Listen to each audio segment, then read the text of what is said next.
Assalamualaikum warahmatullahi wabarakatuh. Pemirsa Delta TV, bagaimana kabar Anda? Semoga selalu sehat dan senantiasa semangat dalam menjalankan aktivitas di hari ini. Senang sekali rasanya saya dapat menyapa Anda kembali dalam Halo Legislator. Pemirsa, sebagaimana kita ketahui bahwa saat ini demi menjaga ketahanan pangan, pemerintah memfokuskan memberikan subsidi pada komoditas yang mampu mendorong ekspor dan ketahanan pangan. Dan untuk bisa membahas mengenai pupuk subsidi yang ada di Kabupaten Lampung Tengah, tentu sudah hadir bersama kita, yakni Komisi 3 DPRD Lampung Tengah dari fraksi PKB. Assalamualaikum Pak Slamet. Waalaikumsalam warahmatullahi wabarakatuh. Sehat ya Pak? Alhamdulillah. Sehat ya Pak. Ya. Di tahun baru, semangat baru, semoga kedepannya selalu sehat untuk mengembangkan. Amin ya rabbal alamin. Dan kesibukannya bagaimana Pak Slamet? Di samping menjadi wakil rakyat, fokus juga ya? Ya masih biasa, pagi ngajar ngaji, ke kantor, nanti kalau malam masih ngajar ngaji, itu aja, berkutat itu gitu aja. Berkutat seperti ya, itu, tapi tidak mengesampingkan ya. Untuk selalu memperjuangkan aspirasi rakyat ya Pak? Oh, itu memang suatu keharusan ya, karena sudah niat dari awal kita terjun di dunia politik, memang aspirasi rakyat yang harus dibawa.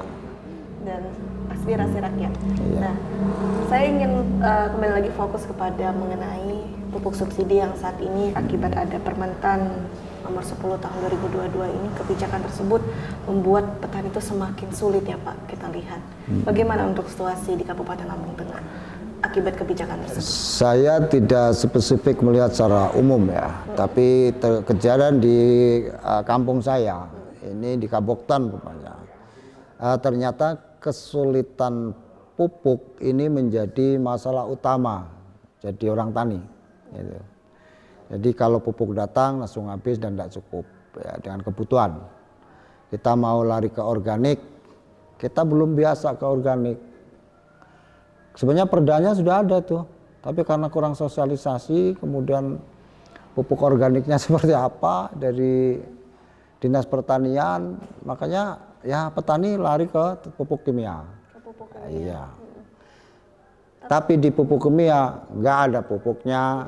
Nah, ini sudah musim pupuk ini, ada yang belum dipupuk, ada yang dibiarin. Ya, gitu. Tapi apakah dengan menggunakan solusi pupuk organik ini mampu mengcover masalah ini Pak? Apakah bisa masyarakat petani bertahan dengan pupuk organik?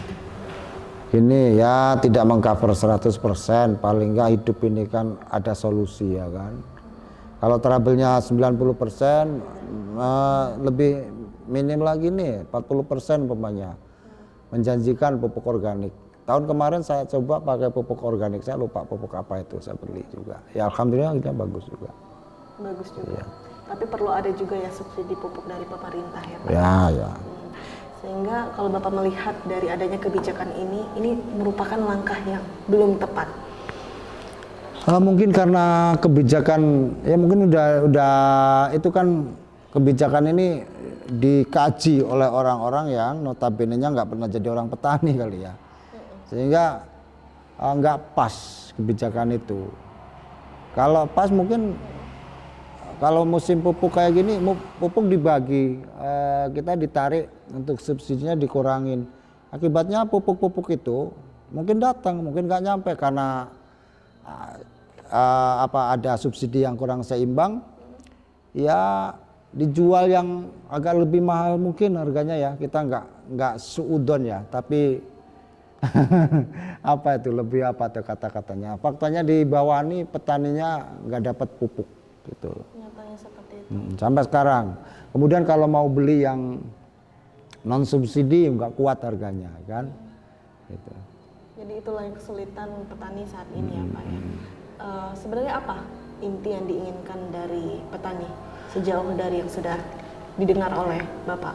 Pemerintah daerah tegas, itu awasin OPD-nya, kerjanya seperti apa, itu ke PPL-nya yang udah digaji sama pajak-pajak, orang yang tani udah ngebayar sama dia itu tiap bulan, panggil, ini kerja petani, layani yang bagus petani itu, karena petani sebagai ketahanan makan. Kemudian apa, masa saya ngurusin orang tani yang nggak pernah tingkah pola, nggak mau kemana-mana, yang birokrasinya cuman yang penting nanam hasil, tanaman bagus aja nggak bisa, nggak rewel nggak orang petani itu. Seperti itu. Iya. Maka dari pengawasan dari dari khususnya Komisi 3 DPRD melihat bahwa ada OPD memang tidak melaksanakan fungsinya dengan baik terkait hal ini? Iya, kurang maksimal. Ya, contoh nih. Apa itu? Contoh, kemarin ini kan kita ini nabur bibit itu kan atas perintah PPL, ya kan, dinas terkait. Tanggal sekian kita tabur bibit, ya kan. Sebegitu tabur bibit, sudah waktunya kita bibit tanam, nggak ada air. Ini kan kita petani kan nggak tahu, tahunya tetap harus ada air.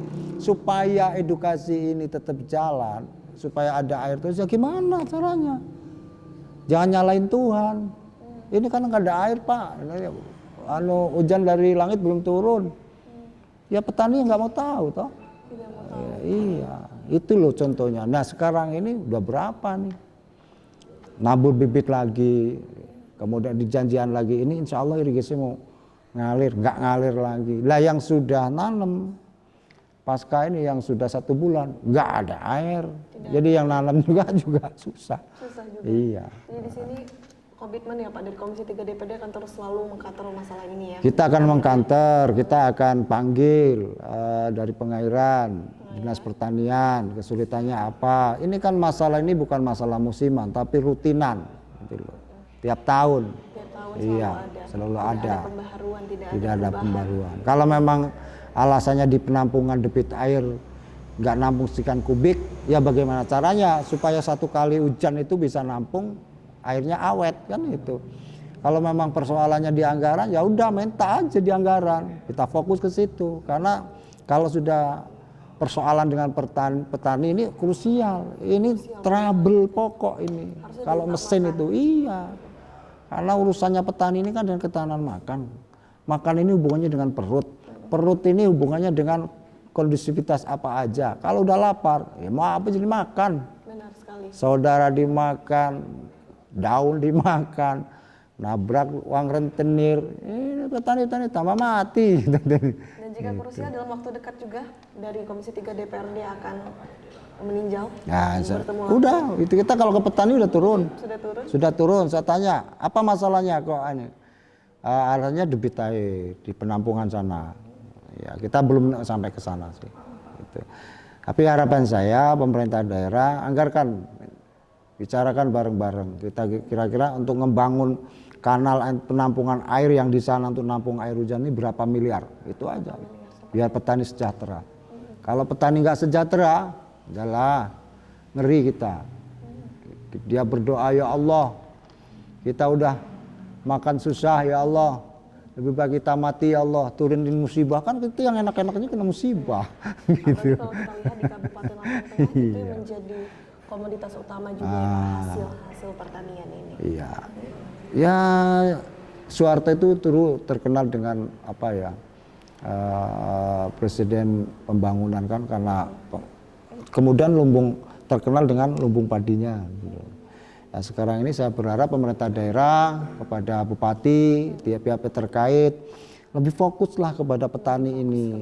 Iya, orang kecil ini sederhana permintaannya, yang penting perutnya kenyang, itu aja, nggak lebih. Gitu. Baik, Pak Selamat, nanti kita lanjutkan kembali perbincangan kita, dan untuk pemirsa jangan kemana, tetap di Halo Legislator.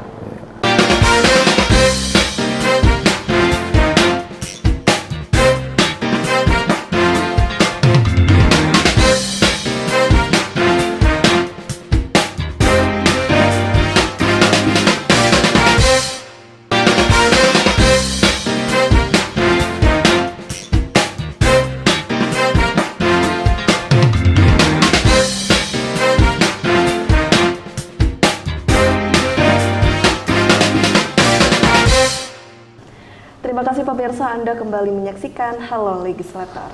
Baik, Pak Selamat, kita lanjutkan kembali perbincangan kita bahwa masalah pertanian ini merupakan masalah klasik yang sudah terjadi dari sebelum-sebelumnya ya Pak. Jadi intinya adalah bagaimana dari DPRD untuk terus selalu melindungi akibat kerugian dari kebijakan permanfaatan itu, selain dari mengkomplain kepada OPD terkait, apalagi? Gini, kita akan kawal terus persoalan pertanian, kan? Karena efek daripada petani ini tiap tahun problemnya sama irigasi. Maka banyak sekali petani ini yang udah nggak ngegarap lahan itu. Musim nyawa dia cuek, garapin aja nunggu air sampai betul-betul lancar. Akhirnya akhirnya tidak sesuai dengan musim ya kan. Nah, kemudian tumpang tindih, seharusnya ini lokasi ini sekian 50 hektar sampai 100 hektar harus nyawa karena sudah tidak percaya lagi dengan irigasi itu, pengelolaan irigasi yang kurang maksimal sehingga separuh ini ditanamin singkong, separuh nggak digarap. Kemudian orang-orang anak-anak muda ini juga udah nggak minat lagi ke petani. Pada merantau ke kota kerja jadi kuli, lebih yang menjanjikan ya kan. Karena prospeknya tidak dapat. Iya, karena kurang cerah lah perspeknya. Kemudian semuanya kebutuhan pertanian ini meningkat, semua. Bajak yang tadinya seperempat ini 300 sekarang 400, alasannya solar naik ya kan. Jadi antara pengeluaran pertanian ini dengan nanti kita jual hasil pertanian nggak sesuai. Tidak sesuai. Nggak sesuai. Dan sejauh ini respon dari pemerintah bagaimana? Apakah masih acuh tak acuh atau saat ini masih ditelusuri? Menurut saya ini petani ini jadi korban ini aja, korban kampanye aja ya semuanya. Korban kampanye. Korban kampanye aja. Nanti kalau saya jadi akan pertanian akan kita tingkatkan bla bla bla lah. Faktanya ya, kalau ada yang kesinggung turun aja tuh petani-petani tanya sekarang udah sejahtera apa belum. Sampai saya ini anggota dewan juga kena semprot. Kena juga. Iya, kalau turun gimana Pak Dewan, air gak ada, ini kerjanya apa? Wah, saya ini pengawasan Pak, ya awasin yang benar. Sampai debat kusir kita di ladang. Wah ya udah. Seperti itu. Iya, luar biasa karena mereka ini udah emosi. Kalau orang udah emosi nggak terkontrol. Tapi untungnya rakyat kita ini rakyatnya baik. Walaupun dari dulu masalah irigasi air dan terima aja ya udah. Yang penting makan kenyang selesai. Tapi jangan biarkan masyarakat kecil ini. Kalau sudah betul-betul nggak ada yang dimakan, apa ya? Ini takutnya dia makan orang gitu loh. Benar seperti itu. Jadi di sini dari Pak Slamet menyangkal ya Pak bahwa pemerintah hanya sebatas untuk memberikan motivasi kepada para petani agar bisa mandiri mencari pupuk alternatif lain. Tidak setuju akan hal itu ya Pak? Ya nggak bisa lah petani suruh mandiri, suruh cari pupuk sendiri. Kemudian kerjaan dia mau apa? Pejabat-pejabat ini. Kita yang pejabat kita ini nunggak dikit aja pajak dikejar-kejar. Benar sekali. Sama pemerintah itu kan. Cepat bayar pajak bumi, pajak ini, pajak itulah. Kita bayar karena taunya kita ini petani ini rakyat yang paling taat menurut saya. Nggak tahu kalau yang lain saya. Paling taat karena sejauh ini juga tidak ada pergerakan apapun, masih positif ya. Bukan hanya pergerakan positif untuk pembayaran pajak aja. Ya, paling gampang dia itu. Coba kalau orang-orang lain itu PT apa, kan itu kan bukan berita, ini bukan rahasia, pada nunggak ya kan. Kita nggak ada yang nunggak. Kita dikejar-kejar lurah aja udah takut. Tapi fasilitas untuk kesejahteraan tidak diperhatikan. Tapi kalau musim kampanye kita dikumpulkan dengan kartu tani lah, inilah. Jika hal tersebut sedemikian rupa begitu pentingnya petani dan sektor pertanian, mengapa pemerintah khususnya di Kabupaten Lampung Tengah tidak pro akan masalah ini? Ya karena gini, pejabatnya itu kan nggak pernah orang susah, itu loh. Bapak melihatnya seperti itu? Iya, pejabatnya banyak yang punya duit, dia pragmatis, siapa yang ngasih saya kasih kudung, saya kasih ini, kasih jadi itu. Petani bisa dimainkan. Iya, ya makanya petani juga harus nyadar dong sekarang ini kan, cari pemimpin yang memang betul-betul siapa sih yang basic latar belakangnya ini bukannya tani, tapi yang intelektualnya ada ke pertanian gitu. Jadi kita pikir. Jadi mulai berpikir, apalagi saat ini di tahun politik sudah harus mulai sadar ya Pak. Harus mulai sadar, jangan transaksi jual beli terus. Ini akibatnya sama-sama susah kita ini di bawah gitu kan. Terasanya sekarang. Iya, untuk kampanye politik terus kita ini nanti nyalain DPR ini kan fungsinya cuma 3 fungsi, legislasi, kemudian pengawasan, kemudian budgeting. Jadi dari ketiga fungsi tersebut merasa bahwa DPRD tidak bisa menciptakan. Ya nggak bisa maksimal, kita fungsiin aja, kita cuman pengawasan, nanti yang eksekusikan legislatifnya. Yang bisa membawa eksekutifnya, yang bisa balapan itu eksekutifnya. Makanya saya, eksekutifnya. iya makanya saya ini cita-cita banget kalau saya ini jadi pengin bupati Lampung Tengah, umpamanya saya pengen gantian nanti kalau yang nggak bisa. Ketegasan apa yang ingin dilakukan oleh para eksekutif untuk hal Ya tentunya saya karena ini apa yang sampaikan Mbak siapa? Salwa? Mbak Salwa ini kesejahteraan petani, saya akan prioritaskan nih petani. Saya nggak kampanye loh, ya. Karena saya ini orang petani, saya ini di lapangan, keluhannya seperti apa, nangis orang-orang karena itu. Coba tengok hari ini, pada duduk di pinggir apa itu, pinggir sawah, nunggu air. Ya Allah saya bilang, apa sih susahnya itu untuk menggelontorkan dana ke sana? Jalan penting, bagus penting, tapi untuk apa kalau jalannya bagus, ya kan? Tapi ketahanan pangannya bobrok, itu loh. Karena nomor satu perut kata Rasulullah itu. Baik, jadi ini sindiran secara tidak langsung ya Pak untuk pemerintah saat ini mungkin. Saya nggak nyindir, jadi malah jangan mau ngompor-ngomporin, saya nggak tukang sindir ya. Saya nggak nyindir, ini saya apa harapan.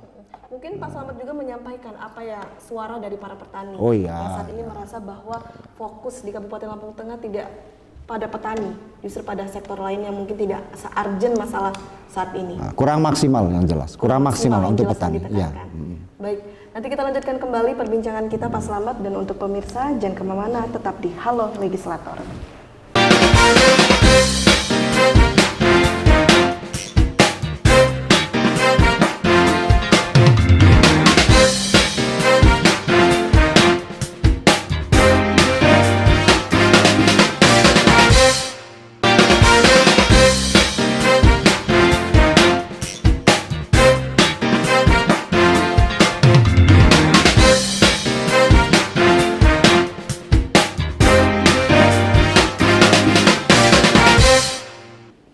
Terima kasih pemirsa, Anda kembali menyaksikan Halo Legislator. Baik, Pak Slamet, tadi begitu menggebu-gebu ya Pak. Memang seperti inilah peran atau sikap yang dibutuhkan oleh masyarakat bahwa Dewan harus menjadi garda terdepan untuk mewakilkan suara petani.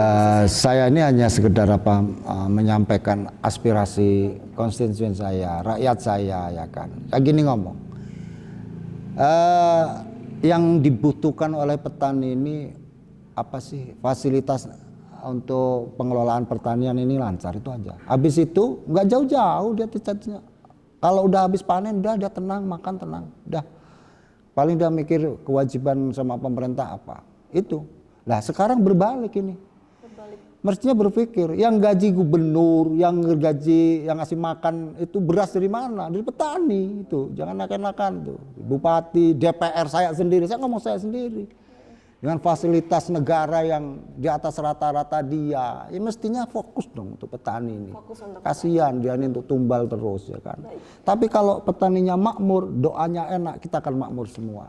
Karena yang saya katakan ini falsafah ulama, bahwa nanti kalau orang fakir, orang miskin, orang yang tingkatan paling bawah ini sudah sangat menderita, ini kata ulama, doanya orang fakir ini bisa menggerakkan aras langit.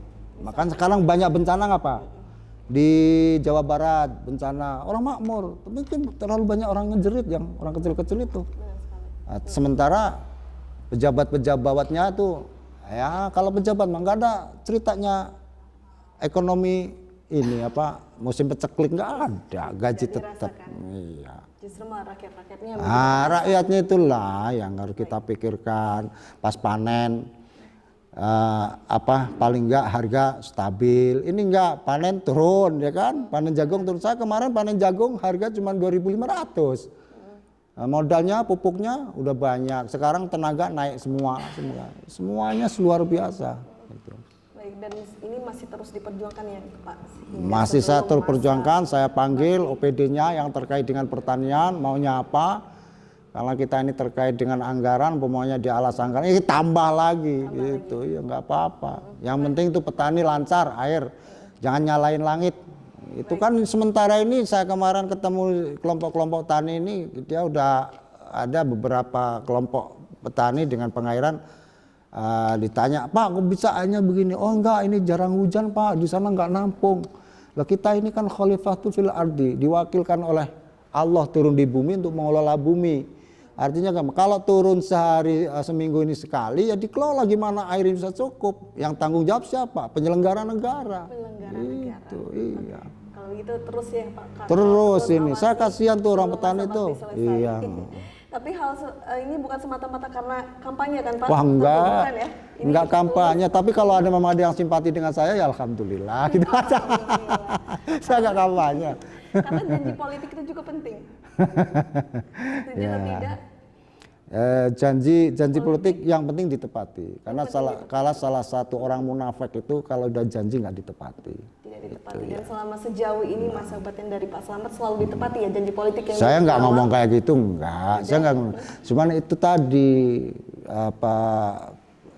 orang yang suka janji politik itu harus ditepati karena janji harus tepati. Tapi orang yang suka janji biasanya itu banyak bohongnya. Itu juga ada aturan ini ada hadisnya itu. Iya, jangan suka janji. Yang penting real, turun di bawah. Nggak apa-apa kan Jokowi. Kita juga ada masalah, turun karena pencitraan. Nggak apa-apa pencitraan, yang penting sesuai dengan fakta dan kenyataan. Ada yang kita bawa, ada yang kita cangking, ada yang kita tenteng gitu. Wah ini loh, air sekarang udah lancar. Pak begini. Masyarakat itu nggak tahu edukasinya ini air mau lancar apa nggak, taunya pemerintah, ya kan? Itu aja. Jadi perlu eksekusi secara langsung. Baik, berbicara mengenai janji politik, tepat sekali ya Pak. Ini di tahun politik banyak sekali yang melakukan kampanye terselubung sudah bisa katakan. Tapi saya yakin di sini Pak Slamet hadir untuk berbicara kepada pemirsa tidak melakukan kampanye terselubung. Tapi ada niat ya Pak untuk maju. Saya ini saya prajurit partai ya.